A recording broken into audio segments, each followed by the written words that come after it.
At my graduation party, Dad raised his glass and said it loud enough for the music to drop. You didn't deserve this success. Your sister did. Laughter froze. Glasses paused midair. Then Mom chimed in, as if reading from the same poison script. She's always been the golden child. Not like you. The cake sat behind me, untouched.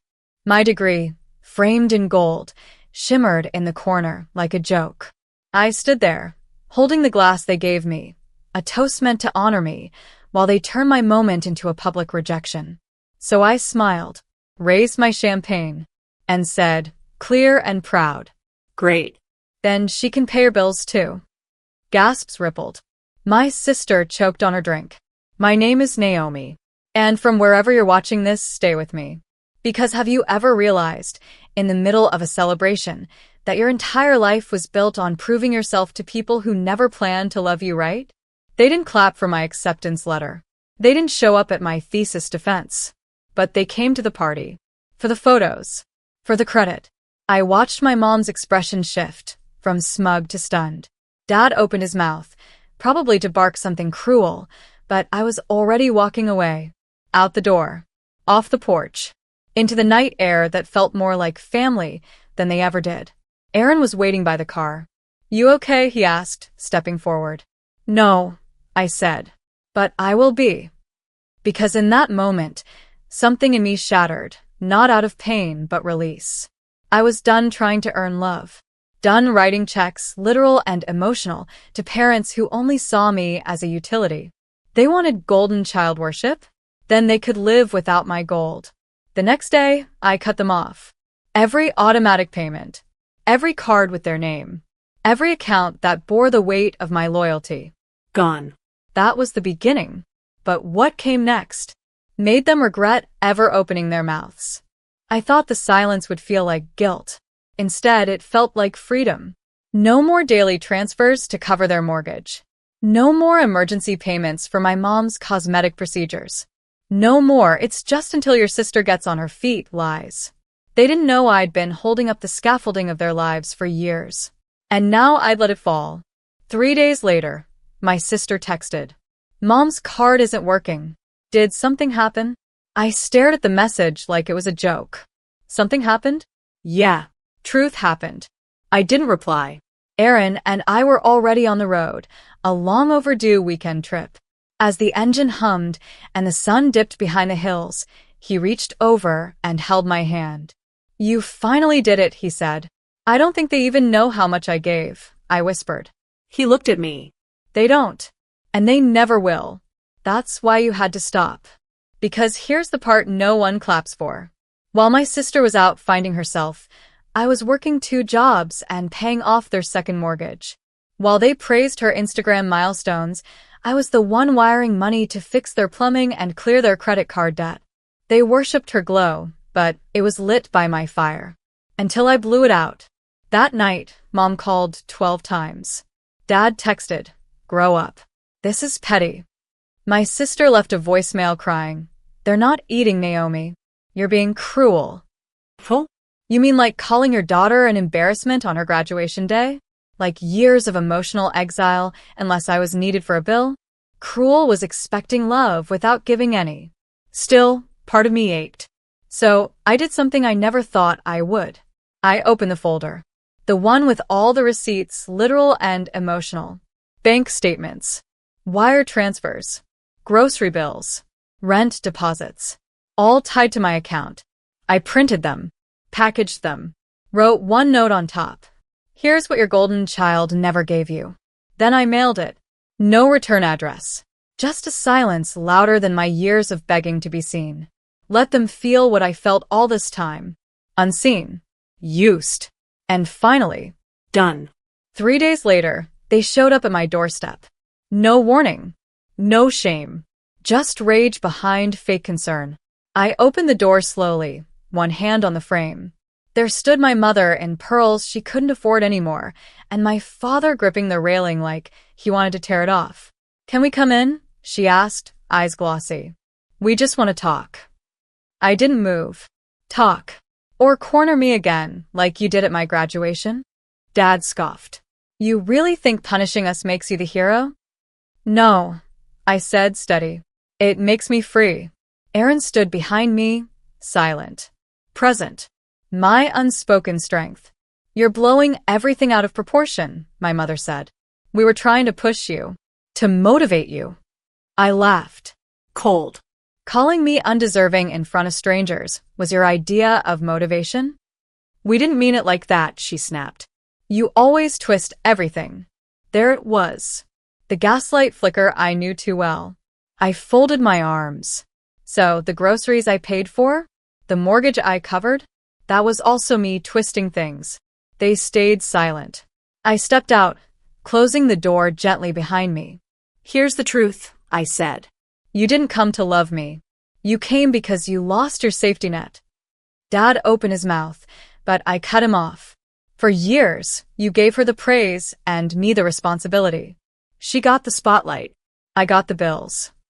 She's your sister, Mom said weakly. She needed help. And I needed parents, I snapped.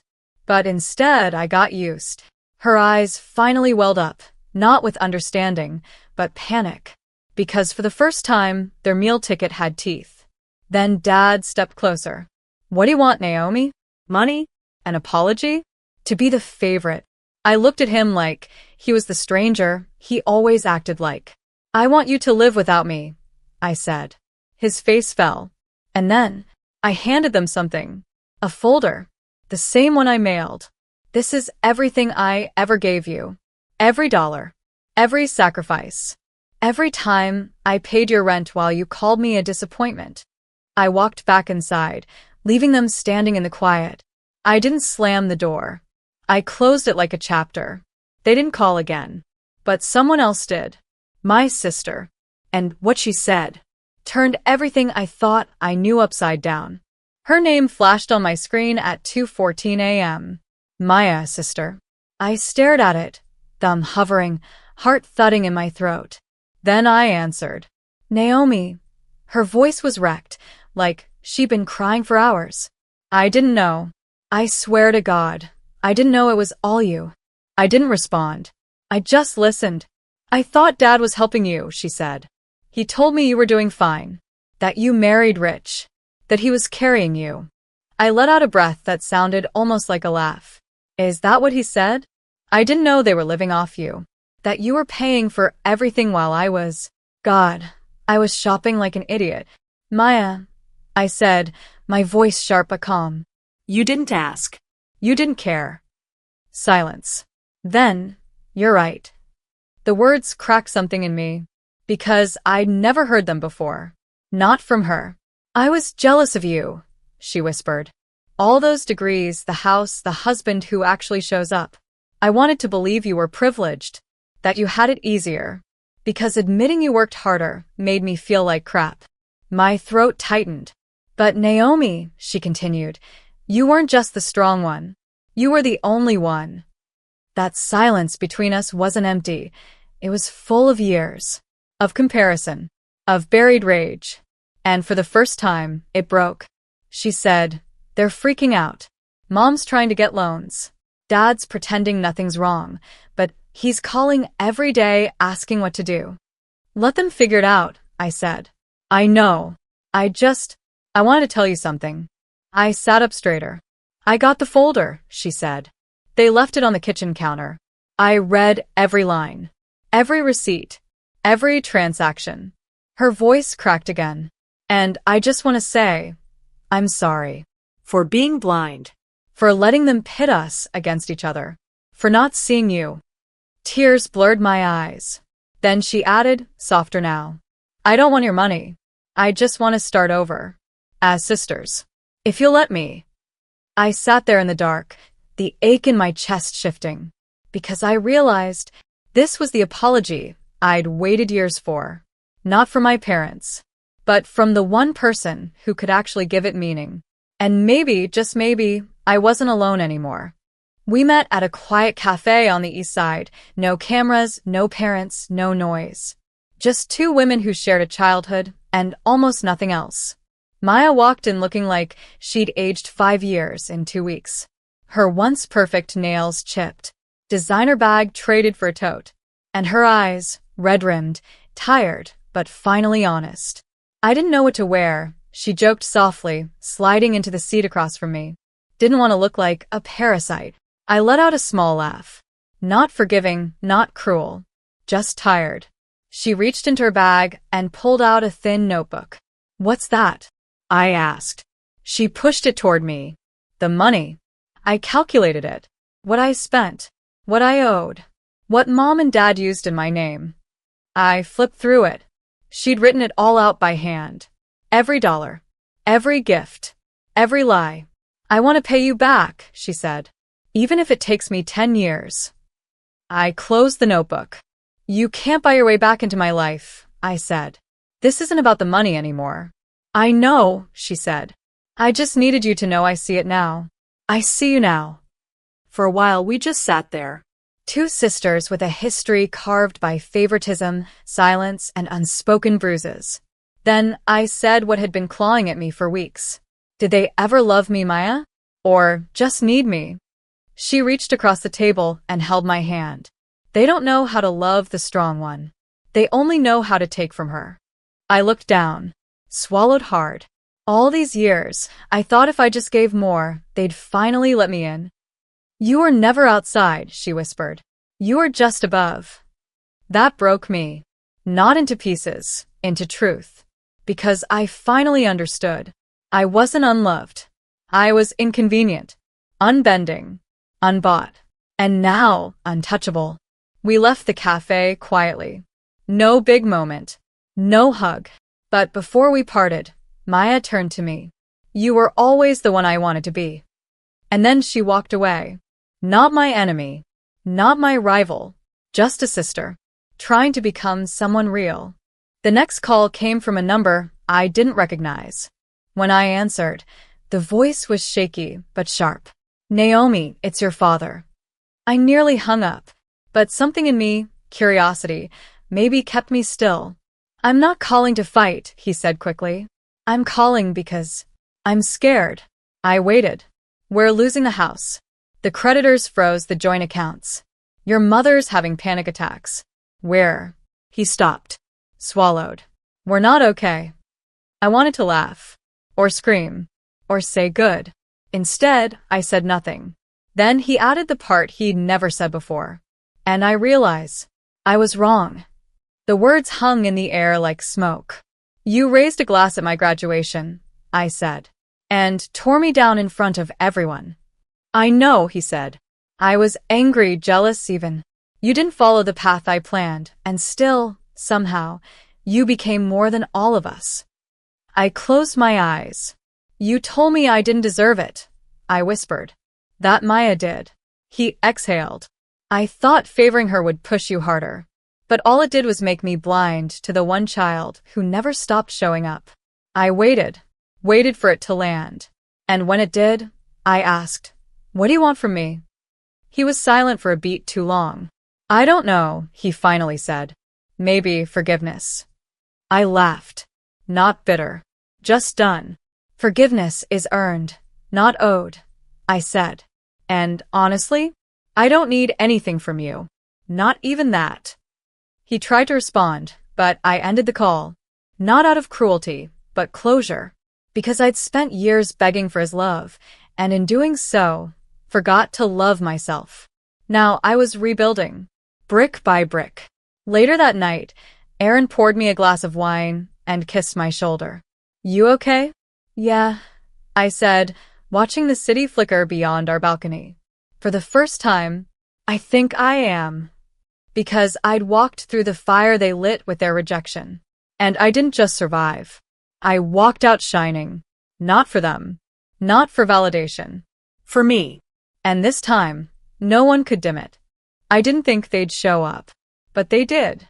All three of them, Dad, Mom, and Maya, stood on the sidewalk outside my townhouse in clothes that no longer screamed wealth, but whispered reality. They looked small. Not in size. In presence. I watched from the upstairs window for a moment before I came down. Aaron tried to stop me. You don't owe them anything, he said gently. I know, I said. That's exactly why I'm going. I opened the front door and stepped outside. Didn't invite them in. Dad cleared his throat. We'd like to talk. I nodded. So talk. Mom was the first to break. I don't recognize myself anymore, she said. We treated you like a second-class citizen in your own life. We just never expected you to walk away. You didn't expect me to realize I was always standing alone, I corrected. Maya stood behind them, quiet, supportive. Changed. Dad took something out of his pocket. A checkbook. I want to repay you, he said. Whatever we owe, I'll find a way to give it back. I didn't take it. I didn't even flinch. I don't want your money, I said. I wanted your respect. And you buried it under years of insults and favoritism. He nodded. Not proud. Not defeated. Just human. We're selling the house, he said. Moving out of the city. Starting fresh. That's good, I said. Maybe now you'll learn to build something without using me as the foundation. Silence stretched between us like glass. Then Maya stepped forward. I'll never let them treat you like that again, she said. You have my word. I believed her. Not because of what she said, but because of what she'd already done. I took a deep breath. I'm not coming back to the family you were, I said. But maybe, someday, I'll visit the one you're trying to become. No one spoke. But something broke in the silence, and not in me this time. In them. They left without protest. No hugs. No grand moments. Just a quiet, uncertain retreat. And as I closed the door behind me, I felt it deep in my bones. They didn't know me anymore. I did. 6 months later, I threw a party. Not for approval. Not for family. But for every version of me that survived them. It wasn't extravagant. Just laughter, real friends, soft music, and candles that flickered like the fire I'd rebuilt myself from. No cameras. No forced smiles. No walking on eggshells. Just me, whole. Maya came. She brought flowers and a card with just 3 words inside. You changed me. And I believed her. She'd gotten a job. Downsized. Paid me back what she could, little by little, even when I told her she didn't have to. She came to dinner sometimes. She listened. She didn't compare. And she never once said the word golden again. Mom and Dad didn't come. But they mailed a letter. Handwritten. Honest. They wrote about therapy. About reflection. About how their silence had a body count. And how I was the first person who ever made them look in the mirror. They didn't beg to come back into my life. They just said thank you for cutting the cord that made them finally grow. I stood on my balcony that night, wine in hand, Aaron's arm around my waist, the city breathing beneath us. You still think about it? He asked. Sometimes, I said. But it doesn't hurt anymore. Because I realized something they never did. They tried to bury me in shame. But I used it as soil. I grew in it. Became someone they couldn't control, couldn't define, couldn't destroy. The golden child? That title meant nothing to me now. Because I wasn't gold. I was forged. And I didn't shine because they let me. I shined because I burned.